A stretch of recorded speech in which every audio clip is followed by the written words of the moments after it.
Lehae la bagolo le bona tshegetso ya matlole go tswa kwa pusong.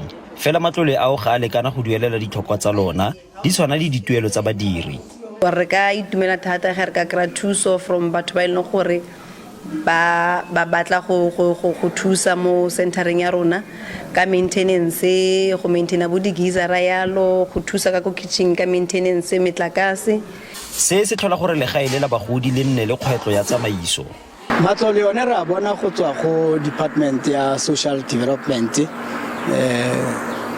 mo godimo ga mo re na le di tuelo tse bagolo ba di dirang, fela matlole ana ga enough.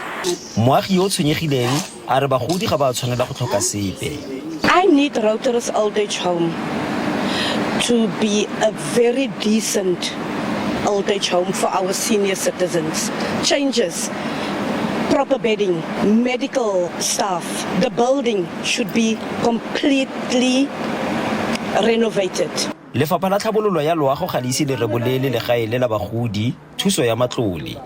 Setho sa Rotarus ba dirile kopo ya matlole mo lefapheng mme ga le mosega gore ga ba fitlhele ditlabakelo tse di maleba ke ka mo ga jana santse re diegile ka go approve kopo bona ya madi mme re ba solofetsa gore go tla diragala jalo e tla approve fa fela re netefatsa gore ba mmita di requirements tse lefapha le di beileng. Botsamaisi jwa setheo se jwa re le mororo go le dikgwetlo tse bagodi bona ba tlhokomelesegile sentle. Itumeleng Kgajane, SABC News, Mahikeng.